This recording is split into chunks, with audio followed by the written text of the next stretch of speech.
এজন্য যুবক, আল্লাহর নবী বলেন তিনজন সেনাপতি ঘোষণা দিলাম।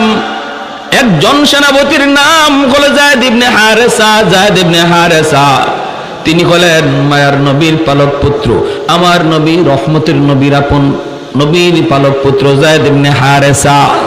তিনি হলেন মুতার যুদ্ধে আল্লাহর নবীর ঘোষণা দেওয়া 1 নম্বর সেনাপতি। 2 নম্বর সেনাপতি হলেন জাফর ইবনে আবি তালিব। 3 নম্বর সেনাপতি আব্দুল্লাহ ইবনে রাওয়াহা। নবী বলেন আজকের যুদ্ধ মুসলমানের জীবনের একটা ঐতিহাসিক যুদ্ধ। এই যুদ্ধে প্রথম সেনাপতি যায়েদ, আমার কলিজার টুকরা সন্তান যায়েদ ইবনে হারেসা যদি শহীদ হয়ে যায়, সেনাপতি হবে আব্দুল্লাহ ইবনে রাওয়াহা। আব্দুল্লাহ যদি শহীদ হয়ে যায়, সেনাপতি হবে, নবী বলেন 2 নম্বর সেনাপতি জাফর ইবনে আবি তালিব। জাফর যদি শহীদ হয়ে যায়, সেনাপতি হবে আব্দুল্লাহ ইবনে রাওয়াহা। নবী বলেন আমার আব্দুল্লাহ যদি শহীদ হয়ে যায়, তাহলে সেনাপতি হবে চতুর্থ একজন, যার নাম নবী ঘোষণা করেন নাই, আর বলেছেন চতুর্থ সেনাপতির দ্বারা আল্লাহ ওই মুতার ঐতিহাসিক বিজয় আল্লাহ দান করবে। কিন্তু প্রথম 3 জন সেনাপতির নামের শেষে নবী শহীদ শব্দ লাগাইছেন। এতে করে সাহাবায়ে কেরাম সবাই বুঝে গেছেন এই যুদ্ধে 3 জন শহীদ হয়ে যাবেন, এবং যে 3 জনের নাম ঘোষণা করছেন এই 3 জনও বুঝে গেছেন যে এই যুদ্ধই তাদের জীবনের শেষ যুদ্ধ, এখান থেকে তারা জীবিত ফিরবেন না। কারণ মায়ার নবী যেই যুদ্ধে প্রথম সেনাপতি শহীদ হয়, দ্বিতীয় সেনাপতির নাম ঘোষণা করেন, প্রথম 2 জন শহীদ হলে 3 নম্বর সেনাপতির নাম ঘোষণা করেন। এইভাবে আল্লাহর নবী যেহেতু চতুর্থ নম্বর সেনাপতি বলছেন এই যুদ্ধে একজন হবে, তাহলে বোঝা গেল প্রথম 3 জন শহীদ হয়ে যাবে আর চতুর্থ জন জীবিত থাকবে। আল্লাহ নবী চতুর্থ জনের পরে আর কোন সেনাপতির নাম বলেন নাই, তাহলে বোঝা গেল ইনি জীবিত থাকবে আর ইনার দ্বারা বিজয় আসবে। আগের 3 জন শহীদ তাদের নামের শেষে শহীদও লাগাইছেন, ইশারা পাইছেন কার কাছ থেকে? আরেকটু আমার ভাইয়েরা, বন্ধুরা, যুবক, যেই মাত্র আল্লাহর নবীর এই ঘোষণা আসলো, প্রথম সেনাপতি যায়েদ ইবনে হারেসা, তিনি কে? আমার নবীর কলিজার টুকরা সন্তান যায়েদ ইবনে হারেসা, তিনি প্রথম সেনাপতি। এ যুবক, খেয়াল করে শোনো, আজকের নেতাদের হালত। আজকে আমার দেশের নেতারা নিজের সন্তানদের লন্ডন, আমেরিকা, ইটালি পড়ায়, আর আমার আপনার পোলারে যুদ্ধে নামায়। ঠিক না? ঠিক না? আমার আপনার পোলার হাতে অস্ত্র দিয়া যুদ্ধে নামায়, নিজের পোলারে আমেরিকায় লেখাপড়া করায়। কিন্তু মায়ার নবী, দয়ার নবী, রহমতের নবী, এই ঐতিহাসিক মুতার যুদ্ধে নবী 1 নম্বর সেনাপতি বানাইছেন নিজের কলিজার টুকরা সন্তান যায়েদ ইবনে হারেসা। ওই যায়েদ ইবনে হারেসা হলো নবীর অনেক আদরের, অনেক প্রিয়। যায়েদ ইবনে হারেসা মায়ার নবীর তিনি পুত্র কেমন করে হলেন একটা ঘটনা শুনুন। আল্লাহর নবী, রহমতের নবী, মায়ার নবী, জয় দয়ার নবীর গোলাম ছিলেন যায়েদ ইবনে হারেসা। শিশুকালেই তিনি ডাকাতের হাতে অপহরণ হয়ে যান। বাড়ি হলো ইয়ামেন। ইয়ামেন থেকে তিনি একদিন মায়ের সাথে রওনা দিয়েছেন। পথের মধ্যে ডাকাতের হাতে তিনি হামলার শিকার। ডাকাতের দল যায়েদকে মক্কার উকাজ নামক বাজারে উঠাইল। ওই বাজার থেকে আম্মাজান খাদিজাতুল কুবরা রাদিয়াল্লাহু তাআলা আনহা কিনে নিলেন। যায়েদের বয়স তখন ছোট্ট, 10 বছর 12 বছরের বালক। ওই যায়েদকে কিনে নিছেন আম্মাজান খাদিজাতুল কুবরা রাদিয়াল্লাহু তাআলা আনহা। ইনার কাছে অনেক দিন ছিলেন। এরপরে আম্মাজানের সাথে মায়ার নবীর যখনই বিবাহ বন্ধনে আবদ্ধ হয়ে যুবক, তখনই তিনি আমার নবীকে হাদিয়া দিয়ে দিলেন। এইবার যায়েদ হলেন মায়ার নবীর ঘরে নবীর গোলাম। মক্কার মানুষগুলিও জানে যায়েদ হলো মুহাম্মাদের গোলাম, কিন্তু মায়ার নবী এত আদর করেন, এত মায়া করেন, কোনো ধমক নাই, কোনো কিছু নাই, মারি নাই, ঝগড়া নাই, গালি নেই। এত মায়া নবীর কাছে তিনি পাইতেছেন। এইদিকে ইয়ামেন, তার মা, তার বাবা, যায়েদের মা বাবার একমাত্র সন্তান ছিল এই যায়েদ। সন্তানকে হারাইয়া মা পাগলের মতো রাস্তায় রাস্তায় ঘোরে, বাবাও শুধু যায়েদ যায়েদ কইরা কইরা রাস্তায় রাস্তায় ঘুরে, দেশ বিদেশে ঘোরে। এলাকার মানুষেরও জানে মা পাগল, বাবা পাগল একটা সন্তানের জন্য। যেই সন্তান ডাকাতের হাতে অপহরণ হয়, কোথায় সেই জায়েদ? বাবা জানে না, মা জানে না, ইয়ামেনের মানুষও জানে না।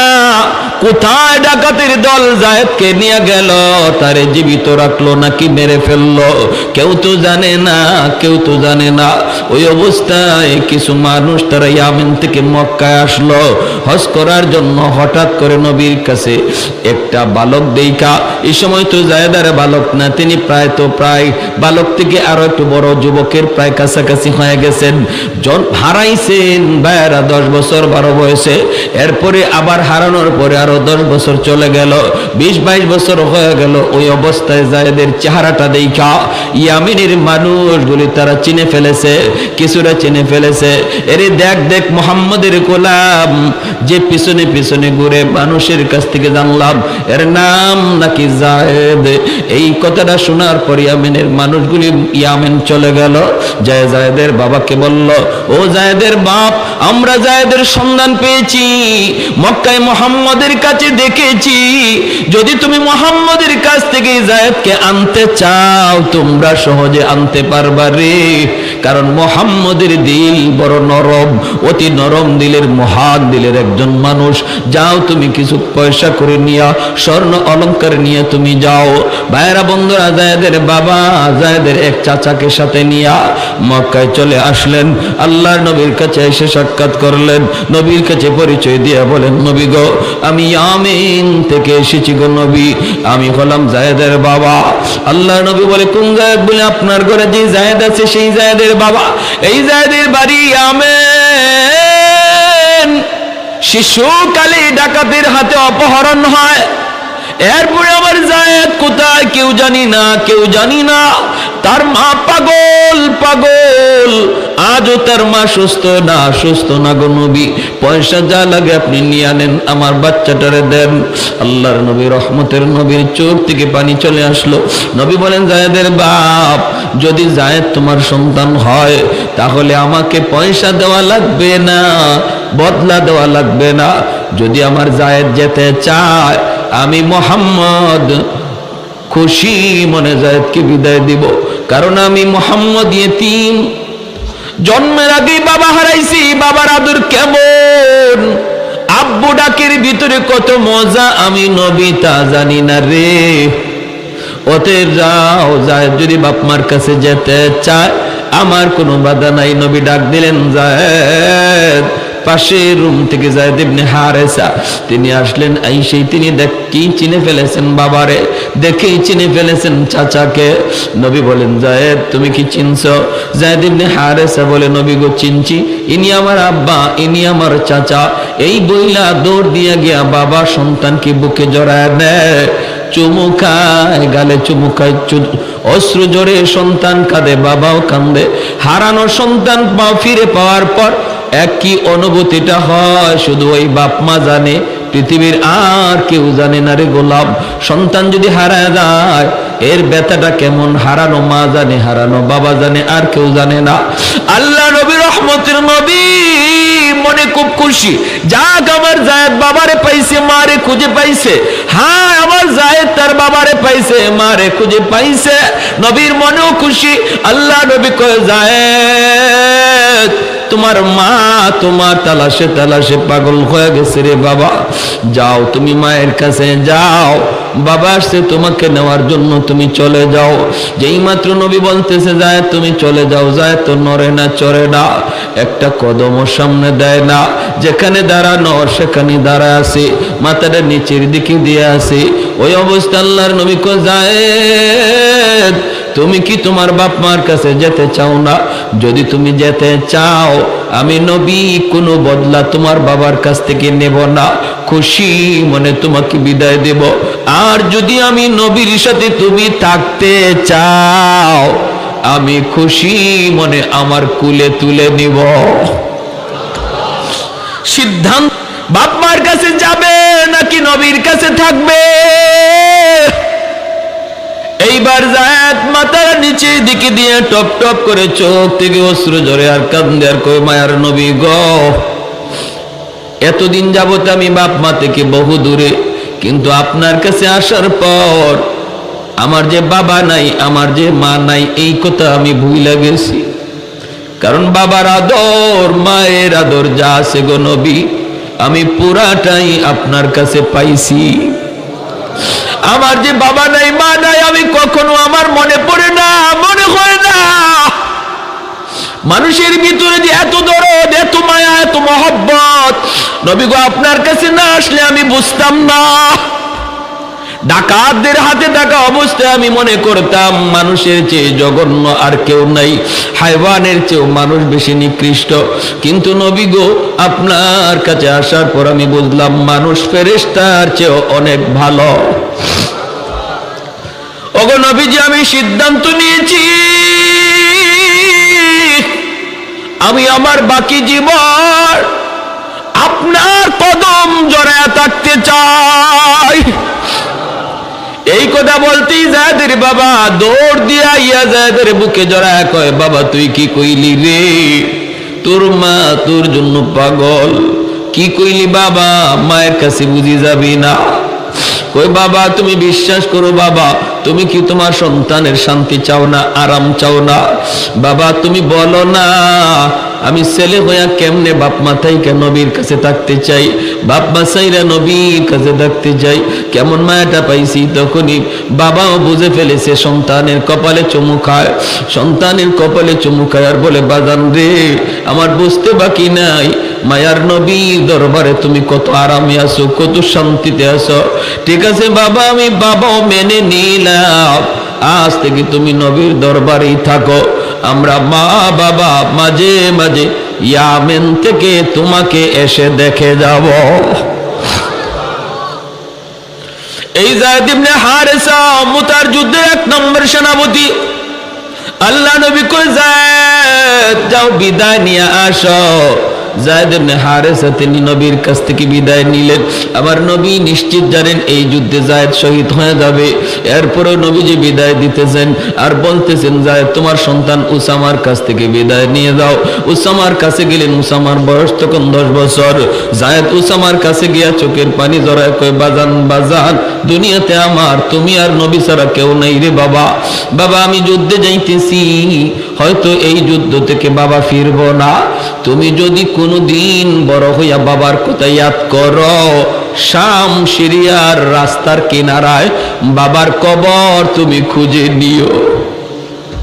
সাহাবায়ে কেরাম নিজেদের কবর বানাইছেন চীনে, আফ্রিকায়, পৃথিবীর দেশ দেশান্তরে যার যার কবর বানায় নিয়েছেন। 1.5 লক্ষ সাহাবায়ে কেরাম মদিনায় আমার নবীর মক্কায় সেই বিদায় হজের বাসনে ছিলেন, কিন্তু কবর মক্কা মদিনায় পাওয়া যায় মাত্র 10,000। 1 লক্ষর উপরে সাহাবী নিজের কবর নিজের গ্রামে নিজের এলাকায় বিবি বাচ্চার কাছে বানাইতে পারেন নাই রে। সন্তান সন্ততি সব রাইখা কবর বানাইছেন দেশ থেকে দেশান্তর শুধু দিনের দাওয়াতের জন্য। 2 নম্বর সেনাপতি জাফর ইবনে আবি তালিব। নবী কই জাফর বিদায় নিয়ে আসো পরিবারের কাছ থেকে বিদায়। আমার নবীও জানেন শেষ বিদায়, জাফর নিজেও জানে শেষ বিদায়, মদিনার সাহাবীরাও জানে শেষ বিদায়। গেলেন ঘরে যায় দেখেন বিবি কোরআন তিলাওয়াত করে, পাশেই ছোট্ট 2টা বালক, 4 বছর 6 বছরের 2টা ছেলে আছিল জাফর ইবনে আবি তালিবে। মা কোরআন তেলাওয়াত করে আর 2 ভাই মায়ের পাশে বসে বসে কোরআন তেলাওয়াত শুনতেছে। মা যদি কোরআন তেলাওয়াত করে বেশি বেশি কোরআন তেলাওয়াত করে, সন্তান শুধু কোরআন তেলাওয়াত শিখে তা না, বরং হাফিজে কোরআন হয়।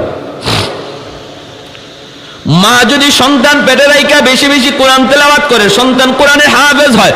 মা সন্তান পেটে লইয়া যদি বেশি বেশি গান শুনে, সন্তান বড় হওয়ার পর গানের মাস্টার হয়। মা যদি সন্তান পেটে নিয়ে পর্দার ভিতরে চলে, সন্তান মেধাবী হয়, জ্ঞানী হয়, জেহনি হয়। আর মা সন্তান পেটে নিয়ে যদি বেপরদায় চলে, সন্তান গবী হয়, সন্তান মেধা বিকাশ ঘটে না, প্রতিবন্ধী হয়, বোকা হয়, বোকা। এজন্য মায়েরা মনে রাখবা, সন্তান তুমি কেমন চাও এই নির্ভরতা, এই বিষয়টা নির্ভর করে বাপ মার উপর, বেশিরভাগ নির্ভর করে মায়ের উপর। কারণ সন্তান মাকে বেশি টাইম পায়, গর্ভে ছিল তাও মায়ের সাথে, দুধ খাইছে তাও মায়ের সাথে, ঠিক না? দুধ পান করানোর বয়স মায়ের সাথে, গর্ভে ছিল তাও মায়ের সাথে, এরপর একটু বড় হয়েছে তাও মাকেই বেশি দেখে, বাবা বেশি টাইম পরের বাইরে থাকে, এজন্য মার আসর সন্তানের উপরে বেশি পড়ে। আর নবী বলেন আল মারআতু রাইয়াতুন আলা বাইতি যাওজিহা ওয়া ওয়ালাদিহি। নবী বলেন প্রতিটা মহিলাকে আল্লাহ পাক স্বামীর ঘরের হেফাজতের ব্যাপারে জিজ্ঞেস করবে, আর জিজ্ঞেস করবে সন্তানের ব্যাপারে। সন্তানকে তুমি কি শিখাইছো, সন্তানকে তুমি কি দেখাইছো? মা গো, তুমি দুধ পান করানোর সময় যদি কোরআন তেলাওয়াত করো, দুধের সাথে তেলাওয়াত যায় ঢুকবে। আর দুধ পান করানোর সময় যদি নাটক সিনেমা দেখো, দুধের সাথে গান বাজনাও যায় ঢুকবে। ঠিক না? ঠিক না? এজন্য ভাইরা বন্ধুরা, জাফর ইবনে আবি তালিব বিবি সাহেব কোরআন তেলাওয়াত করে, দুইটা বাচ্চা কোরআন তেলাওয়াত শুনে ওই অবস্থায় তিনি ঘরের ভিতরে যায় ঢুকলেন। দুইকেই বিবিকে বলতেছেন, বিবি গো, কোরআন তেলাওয়াত একটু বন্ধ করো গো। যুদ্ধের ময়দানে আজ আমি 2 নম্বর সেনাপতি, নবী ঘোষণা দিয়েছেন, বিদায় দাও, বিদায় দাও, বিদায় দাও। সাথে সাথে দুইটা বাচ্চা বাবারে জড়ায় ধরছে। জাফর ইবনে আবি তালিবের বিবি কয়, স্বামী গো, যুদ্ধের ময়দানে যাবেন, অসুবিধা নাই, আমার বাধা নাই, তবে আমি মায়ের নবীর জবানে শুনেছি যুদ্ধে যাবার আগে মোনাজাত করলে আল্লাহর দরবারে মোনাজাত কবুল হয়। আপনি মোনাজাত করবেন না, মোনাজাত করব আমি। আপনি শুধু আমার সাথে আমিন আমিন বলবেন। এমনি জাফর ইবনে আবি তালিবের বিবি তিনি হাত উঠাই দিয়েছেন, জাফরের বিবি হাত উঠাইছেন, জাফর তিনিও হাত উঠাইছেন। ছোট দুইটা বাচ্চা, তারাও বাপ মার সাথে হাত বাড়ায় দিছে। মাঝে মাঝে ঘরে বাচ্চাদেরকে নিয়ে মোনাজাত করবেন, বিবিরে নিয়ে মোনাজাত করবেন। বাচ্চাদের হাতের দোয়া আল্লাহর কাছে কবুল হয়, মহিলাদের দোয়া পুরুষের আগে আল্লাহর দরবারে কবুল হয়। সুবহানাল্লাহ কোন। ভাইরা বন্ধুরা, মোনাজাত উঠাইছেন। 1 নাম্বার দোয়া, আল্লাহ আজকের যুদ্ধে তুমি মুসলমানদেরকে বিজয় দিও। জাফর বলেন আমিন। 2 নম্বর দোয়া করছেন, আল্লাহ আজকের যুদ্ধে তুমি মুসলমানদের সাহস বাড়ায় দিও। জাফর বলেন আমিন। দুটোটা দোয়া কবুল, কারণ ইনি যুদ্ধে যাওয়ার আগে দোয়া কবুল, আমিন কইতেছেন কবুল। 3 নম্বর দোয়াটাই বিবি করতেছে, আল্লাহ আজকের যুদ্ধে আমার স্বামীরে তুমি গাজী বানাইয়া ফেরত দিও, কারণ আমার 2টা অবুঝ বাচ্চা। আল্লাহ তুমি আমার বাচ্চাগুলার মুখের দিকে তাকাইয়া আমার বাচ্চাগুলিরে এতিম বানায়ো না। আল্লাহ আমার স্বামীরে তুমি জীবিত পৌঁছায় দিও। এই কথাটা বলতেই জাফর হাতটা আস্তে করে ছেড়ে দিলেন, আমিন বললেন না। হাতটা ছেড়ে দিয়া তলোয়ারের বাট দিয়া বিবির হাতটারে আস্তে করে নামায়া বলতেছেন, বিবি গো, তোমার 3টা দোয়া আর 2টা দোয়া আল্লাহর কাছে কবুল হবে, কিন্তু 3 নাম্বার দোয়া কবুল হবে না। কারণ বিবি গো, আমি তোমার কাছে বলতে চাই নাই, কিন্তু তুমি বলতে বাধ্য করলা। আজকের যুদ্ধে আমি 2 নম্বর সেনাপতি, আমার পরে নবী আরেকজন সেনাপতির নাম ঘোষণা করেছে। আমার নামের শেষে নবী শহীদ শব্দ লাগাইছেন। এতে করে শুধু আমি না, মদিনার সমস্ত মুজাহিদরা জানে এই যুদ্ধে আমি শহীদ হয়ে যাব, জীবিত আসব না। বাচ্চাগুলি বাবারে জড়ায় কান্দে, বাবার বাচ্চাগুলির কপালে চুমু খায়। এই মহিলা তিনি বিদায় নিয়ে গেলেন, জীবনের শেষ বিদায়। আর বললেন, বিবি গো, আমার বাচ্চাগুলিরে তুমি তোমার কাছে আমানত রেখে গেলাম, দেখে শুনে রাখো, কিয়ামতের ময়দানে জান্নাতে, আল্লাহর তৈরি জান্নাতে দেখা হবে। 3 নম্বর সেনাপতি আব্দুল্লাহ ইবনে রাওয়াহা মাত্র বিয়ে করেছেন, এখনো নতুন বিবির চেহারা দেখেন নাই। ওই অবস্থায় খবর, নবী তোমারে মসজিদে নববীতে ডাকেন। দৌড় দিয়া মসজিদে নববীতে চলে আসলেন। মানুষেরা কয়ে, আব্দুল্লাহ মাত্র আগদোটা হয়েছে, বিবিরে দেখে যাও একটা নজর, নিজের স্ত্রীরে দেখে যাও। আব্দুল্লাহ কয়, না, আমার স্ত্রীর চেহারা দেখার আগে আমার নবীর চেহারা দেখা আমার উপরে জরুরি, কারণ আমার স্ত্রীর চেহারার চেয়ে আমার নবীর চেহারা আমার কাছে 1000 গুণ দামি। দৌড়ে মসজিদে নববীতে চলে আসলেন। আইসেই শুনেন আজকের যুদ্ধের 3 নম্বর সেনাপতি উনি। নবী বলতেছেন আব্দুল্লাহ যাও, যে বিদায় নিয়ে আসো। উনার পরে আরেকজন সেনাপতি, তার মানে আব্দুল্লাহ নিজেও শহীদ হয়ে যাবেন, এই যুদ্ধ থেকে তিনিও ফিরবেন না। দৌড় দিয়া বাড়িতে গেলেন, যুদ্ধের পোশাক পইরা, ঘোড়ার পিঠে সওয়ার হইয়া ডাক দিয়া বলতেছেন বিবি গো, ও বিবি বিদায় দাও, বিদায় দাও, যুদ্ধে যাইতেছি, নবী আমাকে সেনাপতি বানাইছেন। আন্দরের ভিতর থেকে বিবি ডাক দেয়া কয়, প্রাণের স্বামী গো, মায়ার নবী যুদ্ধে পাঠাইতেছেন, আমার কোনো বাধা নাই, কিন্তু আমার একটা ছোট্ট আবদার গো স্বামী, একটা বারের জন্য ঘোড়ার পিঠ থেকে তুমি নামো, নাইমে আমার ঘরে আসো, আমি এক নজর তোমার চেহারাটা দেখতে চাই, যেন কিয়ামতের ময়দানে আমি আমার স্বামীরে দেখলেই চিনতে পারি। আব্দুল্লাহ ইবনে রাওয়াহা ঘোড়ার পিঠ থেকে কয়, না গো বিবি না, আমারে তুমি দেখো না, আমিও তোমারে দেখব না, কারণ শুনেছি তুমি অনেক সুন্দরী, যদি তোমার মায়াবী চেহারা আমি দেখি, যুদ্ধের ময়দানে হয়তো তোমার চেহারা আমার চোখের সামনে ভেসে উঠতে পারে, তখন আমার যুদ্ধ করতে ব্যাঘাত ঘটবে। না গো বিবি, আমি তোমাকে দেখলাম না, চিনলাম না, তুমিও আমাকে দেখলা না, চিনলা না, চলে গেলাম, তবে মনে রাখো স্বামী আর ফেরত আসবে না, এই যুদ্ধই তার জীবনের শেষ যুদ্ধ। আল্লাহর তৈরি জান্নাতে আল্লাহ তোমার আমার পরিচয় আল্লাহ নিজে করায় দিব। কৌনাইন মুখতার খোদা তুমকো বানায়া, कौनैन मुख्तार खुदा तुमको बनाया, उम्मत का निगाहबान खुदा तुमको बनाया, उम्मत का निगाहबान खुदा तुमको बनाया। मौला मेरा आका मेरा रहमत की नबी है, तजदार मदीना है तो माहे अरबी है, तजदार मदीना है तो माहे अरबी है। अशजार ने देते हैं नबूवत के शहादत, तशकीक कमर में है तो अंगुल की इशारात, तशकीक कमर में है तो अंगुल की इशारात। একটু জোরে সরে কন্যা আল্লাহু আকবার, মুসলমানের আওয়াজে আল্লাহু আকবার।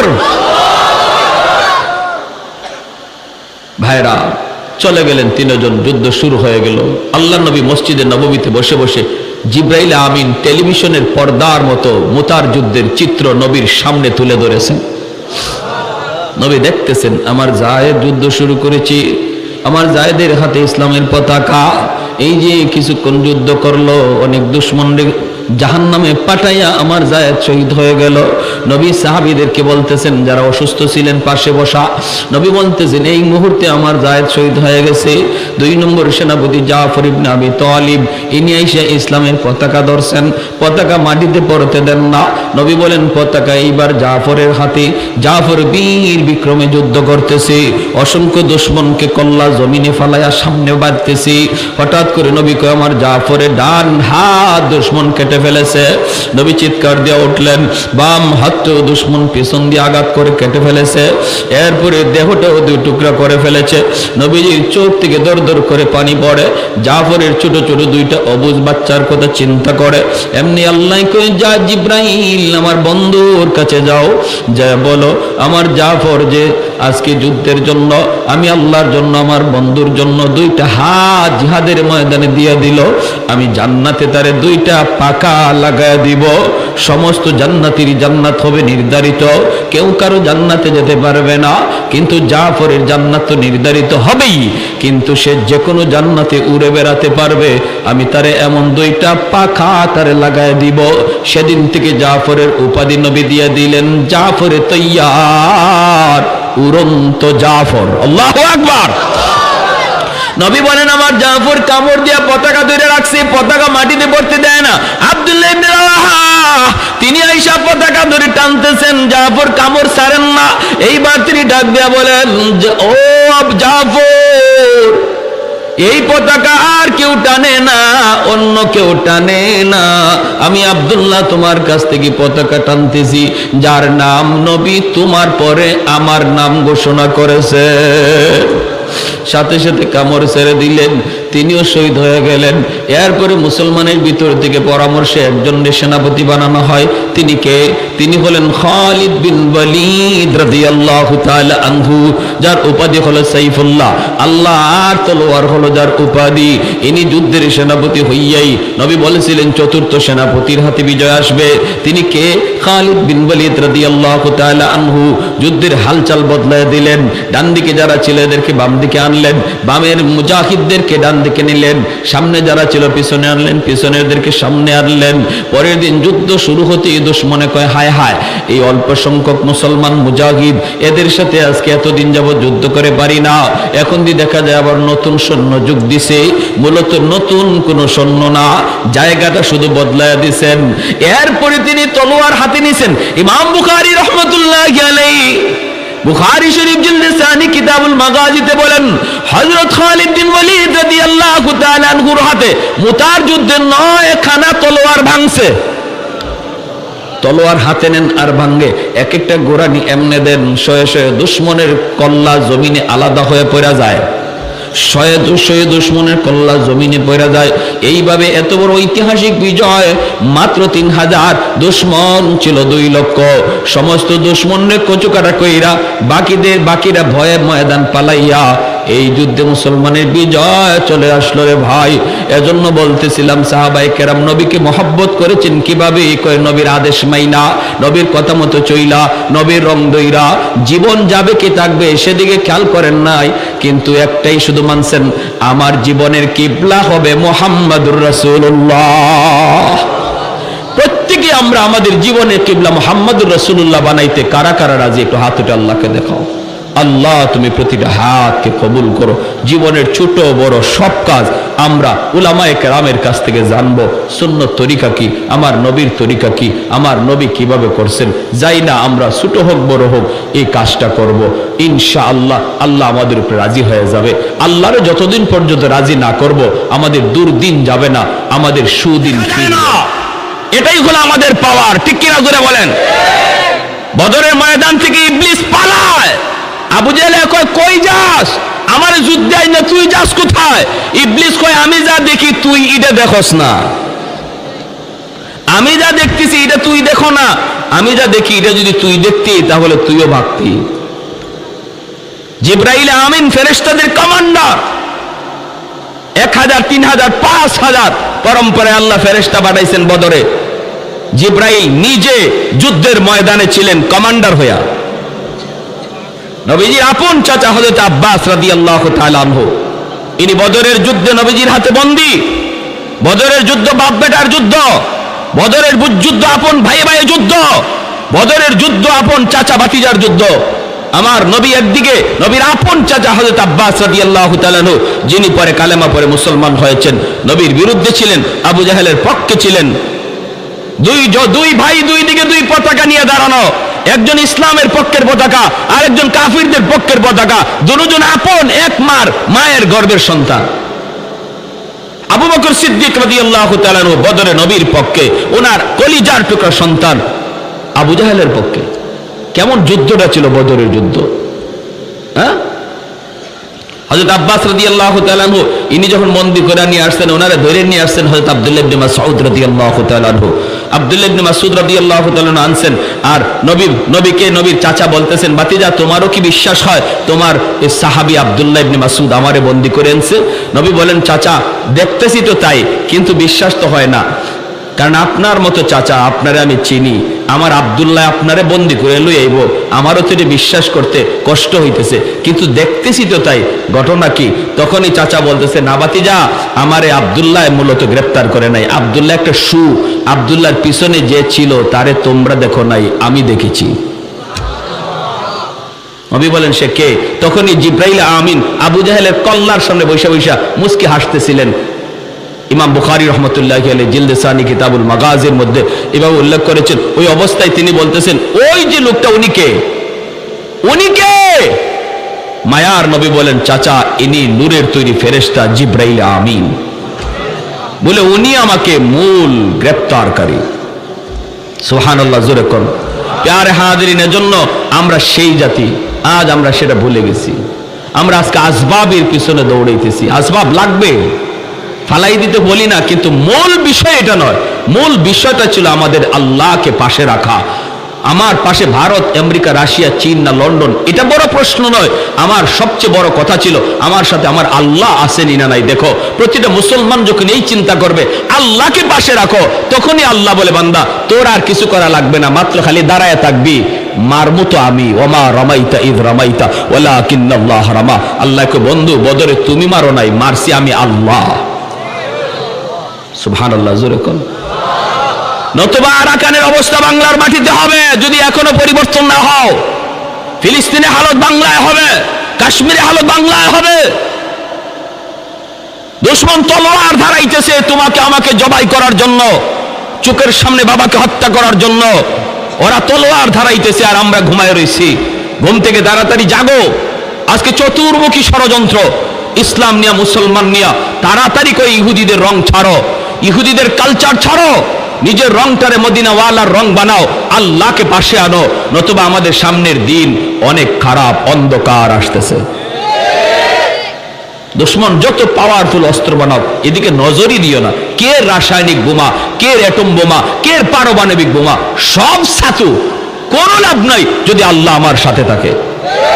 ঠিক কিনা জোরে কও? মুহূর্তের ভিতরে পারমাণবিক বোমারে আল্লাহ পাক ছাতু বানায় দিবে। সুইসি কুজ্জা পাইব না, কোন দিকে টিপ দিব। আল্লাহ এটা পারেনি না পারে না? হ্যাঁ, যারা বন্দী হয়েছিল 70 জন বদরে, কয় তোমরা কেমনে বন্দী হইল?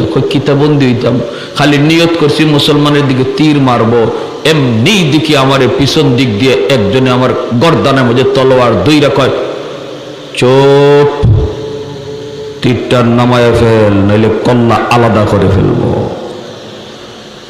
খালি নিয়ত করছি তলোয়ার চালাইমু, এমনি দিকে আসমান থেকে ঘোড়ার উপরে সোয়ার হইয়া, সাদা পোশাক, সাদা জুব্বা, আমার সামনে খাড়াইয়াই আমার বুকের দিকে তীর ধরছে। যারা বন্দী এদের ভাষ্য, মারবো খালি নিয়ত করছি, দেখি পিছনের মধ্যে তলোয়ার ঠেকায় রাখছে, কয় লড়বি না, লড়লি শেষ। আমরা সেই জাতি, ঠিক কিনা জোরে কর? ভুলে গেছি, ভুলে গেছি, ভুলে গেছি। আমরা ভুলে গেছি। আমাদের ইতিহাস আমরা জানি না, আমাদের নিজেদের পরিচয় আমরা জানি না, আমার পরিচয় আমি জানি না। এজন্য আজকে এত বিপদ, এত মুসিবত, এত নির্যাতন, এত অবহেলা, এত তিরস্কার। আজকে সুইডেনে কোরআন পোড়ায়, ডেনমার্কে কোরআন পোড়ায়, আল্লাহর কালামকে আগুন দিয়ে পোড়ায়, পায়ের নিচে ফালায়। এত বড় দুঃসাহস ওদের। আল্লাহ আমাদের উপরে নারাজ, এজন্য আল্লাহ নিজেও কিছু করে না। যদি আমরা আল্লাহকে পাশে রাখতাম, চোখের এক ফোঁটা পানি ফালাইতে হতো না, শুধু আল্লাহ আমার চোখের দিকে দেখতেন, আমি কি চাই আল্লাহ তাই করতেন, আল্লাহ তাই করতেন। এজন্য যুবক, আল্লাহর নবী বলেন 3 জন সেনাপতি ঘোষণা দিলাম। একজন সেনাপতির নাম হলো যায়েদ ইবনে হারেসা। যায়েদ ইবনে হারেসা তিনি হলেন মায়ার নবীর পালক পুত্র, আমার নবী রহমতের নবীর আপন নবীর পালক পুত্র যায়েদ ইবনে হারেসা। তিনি হলেন মুতার যুদ্ধে আল্লাহর নবীর ঘোষণা দেওয়া 1 নম্বর সেনাপতি। 2 নম্বর সেনাপতি হলেন জাফর ইবনে আবি তালিব। 3 নম্বর সেনাপতি আব্দুল্লাহ ইবনে রাওয়াহা। নবী বলেন আজকের যুদ্ধ মুসলমানের জীবনের একটা ঐতিহাসিক যুদ্ধ। এই যুদ্ধে প্রথম সেনাপতি যায়েদ, আমার কলিজার টুকরা সন্তান যায়েদ ইবনে হারেসা যদি শহীদ হয়ে যায়, সেনাপতি হবে আব্দুল্লাহ ইবনে রাওয়াহা। আব্দুল্লাহ যদি শহীদ হয়ে যায়, সেনাপতি হবে, নবী বলেন 2 নম্বর সেনাপতি জাফর ইবনে আবি তালিব। জাফর যদি শহীদ হয়ে যায়, সেনাপতি হবে আব্দুল্লাহ ইবনে রাওয়াহা। নবী বলেন আমার আব্দুল্লাহ যদি শহীদ হয়ে যায়, তাহলে সেনাপতি হবে চতুর্থ একজন, যার নাম নবী ঘোষণা করেন নাই, আর বলেছেন চতুর্থ সেনাপতির দ্বারা আল্লাহ ওই মুতার ঐতিহাসিক বিজয় আল্লাহ দান করবে। কিন্তু প্রথম তিনজন সেনাপতির নামের শেষে নবী শহীদ শব্দ লাগাইছেন। এতে করে সাহাবায়ে কেরাম সবাই বুঝে গেছেন এই যুদ্ধে তিনজন শহীদ হয়ে যাবেন, এবং যে তিনজনের নাম ঘোষণা করছেন এই তিনজনও বুঝে গেছেন যে এই যুদ্ধই তাদের জীবনের শেষ যুদ্ধ, এখান থেকে তারা জীবিত ফিরবেন না। কারণ মায়ার নবী যেই যুদ্ধে প্রথম সেনাপতি শহীদ হয়, দ্বিতীয় সেনাপতির নাম ঘোষণা করেন, প্রথম দুজন শহীদ হলে 3 নম্বর সেনাপতির নাম ঘোষণা করেন। এইভাবে আল্লাহ নবী যেহেতু 4র্থ নম্বর সেনাপতি বলছেন এই যুদ্ধে একজন হবে, তাহলে বোঝা গেল প্রথম 3 জন শহীদ হয়ে যাবে আর 4র্থ জন জীবিত থাকবে। আল্লাহ নবী 4র্থ জনের পরে আর কোনো সেনাপতির নাম বলেন নাই, তাহলে বোঝা গেল ইনি জীবিত থাকবে আর ইনার দ্বারা বিজয় আসবে। আগের 3 জন শহীদ তাদের নামের শেষে শহীদও লাগাইছেন, ইশারা পাইছেন কার কাছ থেকে?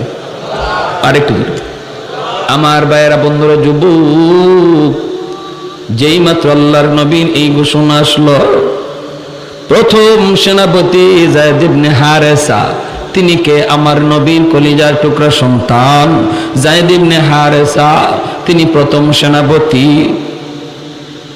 এ যুবক, খেয়াল করে শোনো, আজকের নেতাদের হালত।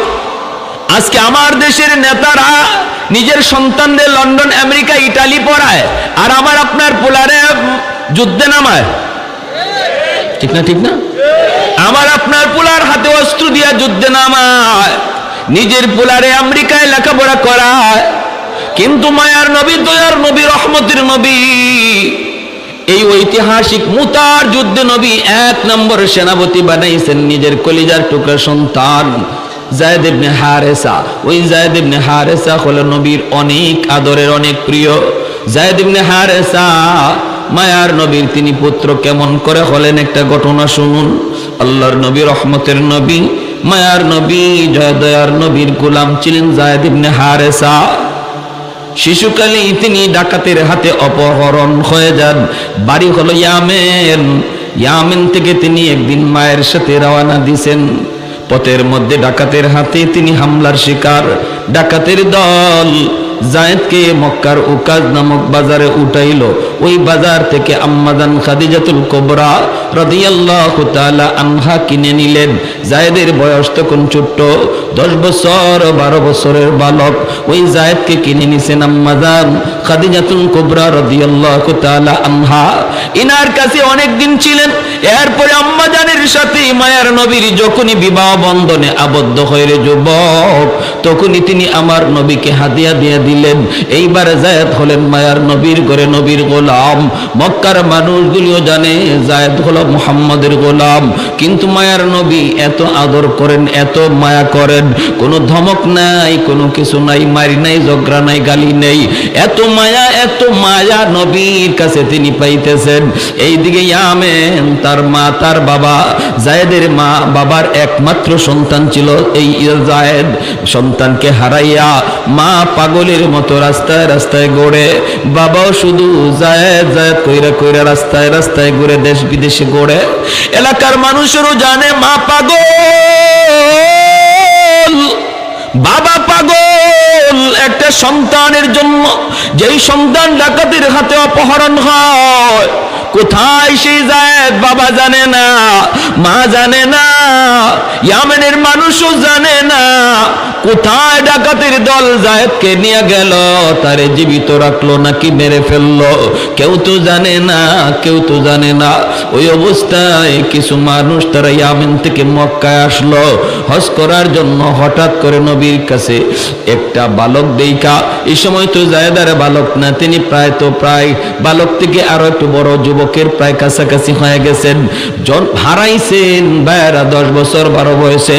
এরপরে আবার হারানোর পরে আরো 10 বছর চলে গেল, 20-22 বছর হয়ে গেল। ওই অবস্থায় যায়েদের চেহারাটা দেখা ইয়ামেনের মানুষগুলি তারা চিনে ফেলেছে, কিছুরা চিনে ফেলেছে। এরে দেখ দেখ মুহাম্মাদের গোলাম যে পিছনে পিছনে ঘুরে, মানুষের কাছ থেকে জানলাম এর নাম নাকি যায়েদ। এই কথাটা শোনার পর ইয়ামেনের মানুষগুলি ইয়ামেন চলে গেল। যায়েদের বাবাকে বলল, ও যায়েদের বাপ, আমরা যায়েদের সন্ধান পেয়েছি, মক্কায় মুহাম্মাদের কাছে দেখেছি।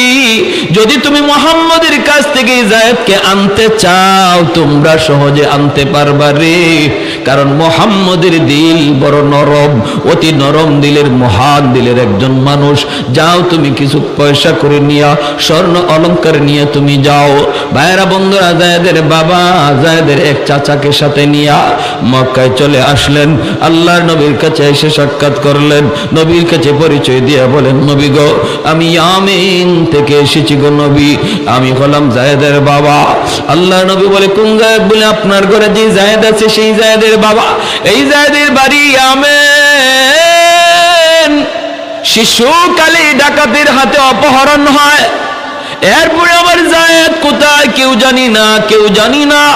তার মা পাগল পাগল, আজও তার মা সুস্থ না, সুস্থ না গো নবী। পয়সা যা লাগে আপনি নিয়ে আনেন, আমার বাচ্চাটারে দেন। আল্লাহর নবী রহমতের নবীর চোখ থেকে পানি চলে আসলো। নবী বলেন, যায়েদের বাপ, যদি যায়েদ তোমার সন্তান হয় তাহলে আমাকে পয়সা দেওয়া লাগবে না, বদলা দেওয়া লাগবে না। যদি আমার যায়েদ যেতে চায়, আমি মুহাম্মদ খুশি মনে যায়েদকে বিদায় দিব, কারণ আমি মুহাম্মদ ইয়েতিম।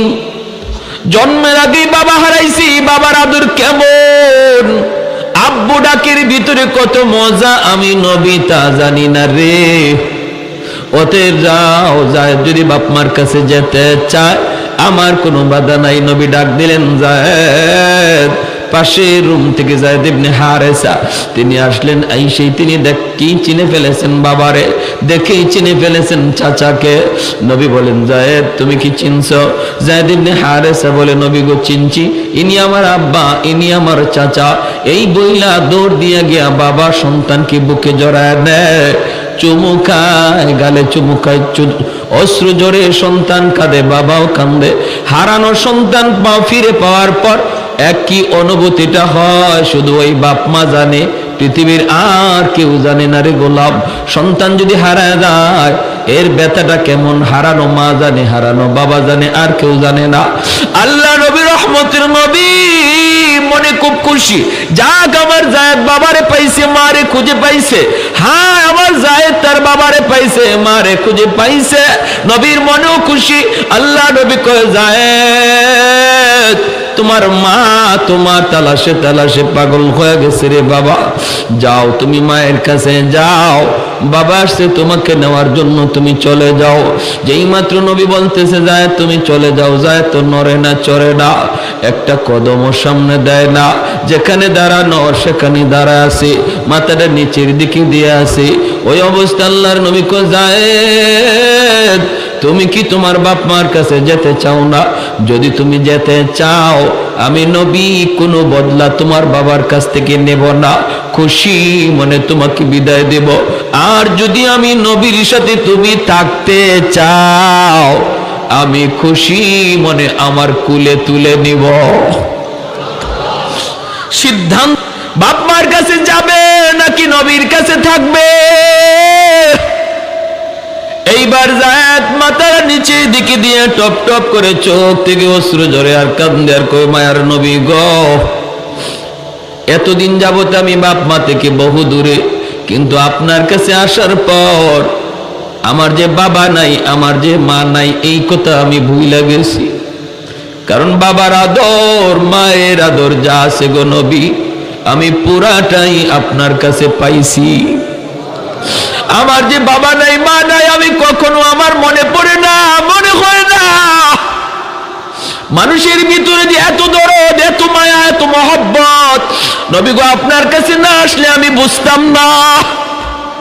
ডাকাতদের হাতে থাকা অবস্থায় আমি মনে করতাম মানুষের চেয়ে জঘন্য আর কেউ নাই, হায়ওয়ানের চেয়েও মানুষ বেশি নিকৃষ্ট।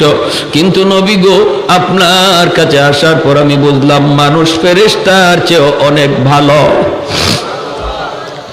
ওগো নবীজি, আমি সিদ্ধান্ত নিয়েছি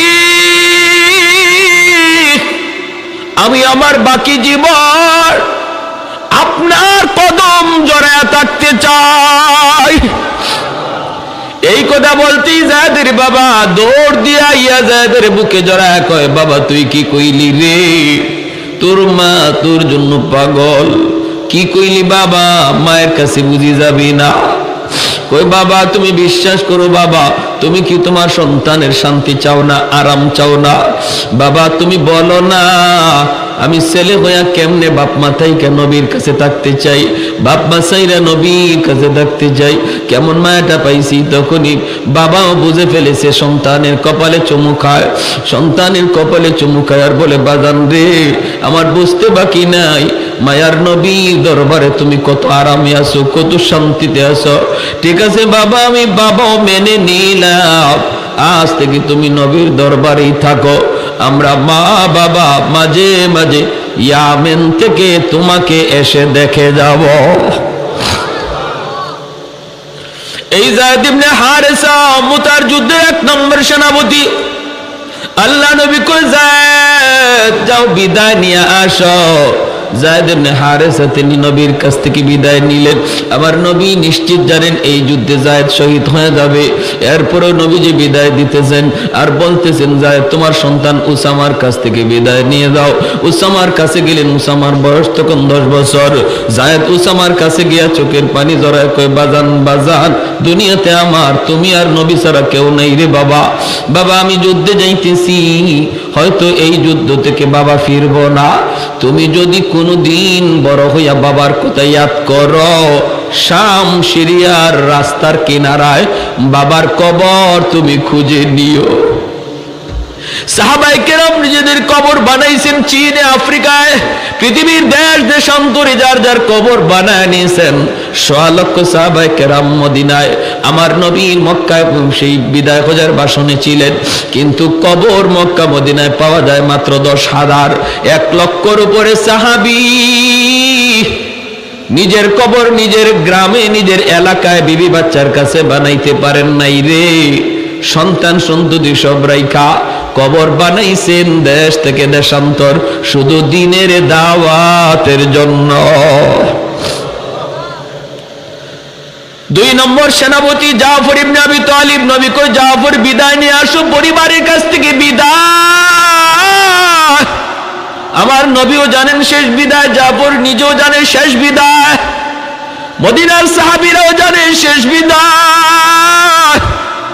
গেলেন ঘরে, যায় দেখেন বিবি কোরআন তিলাওয়াত করে, পাশেই ছোট্ট 2টা বালক, 4 বছর 6 বছরের 2টা ছেলে আছিল জাফর ইবনে আবি তালিবের। মা কোরআন তেলাওয়াত করে আর 2 ভাই মায়ের পাশে বইসে বইসে কোরআন তেলাওয়াত শুনতেছে। মা যদি কোরআন তেলাওয়াত করে, বেশি বেশি কোরআন তেলাওয়াত করে, সন্তান শুধু কোরআন তেলাওয়াত শিখে তা না, বরং হাফিজে কোরআন হয়। মা যদি সন্তান পেটে রাইখা বেশি বেশি কোরআন তেলাওয়াত করে, সন্তান কোরআনের হাফেজ হয়। মা সন্তান পেটে লইয়া যদি বেশি বেশি গান শুনে, সন্তান বড় হওয়ার পর গানের মাস্টার হয়। মা যদি সন্তান পেটে নিয়ে পর্দার ভিতরে চলে, সন্তান মেধাবী হয়, জ্ঞানী হয়, জেহনি হয়। আর মা সন্তান পেটে নিয়ে যদি বেপরদায় চলে, সন্তান গবী হয়, সন্তান মেধা বিকাশ ঘটে না, প্রতিবন্ধী হয়, বোকা হয়, বোকা। এজন্য মায়েরা মনে রাখবা, সন্তান তুমি কেমন চাও এই নির্ভরতা, এই বিষয়টা নির্ভর করে বাপ মার উপর, বেশিরভাগ নির্ভর করে মায়ের উপর। কারণ সন্তান মাকে বেশি টাইম পায়, গর্বে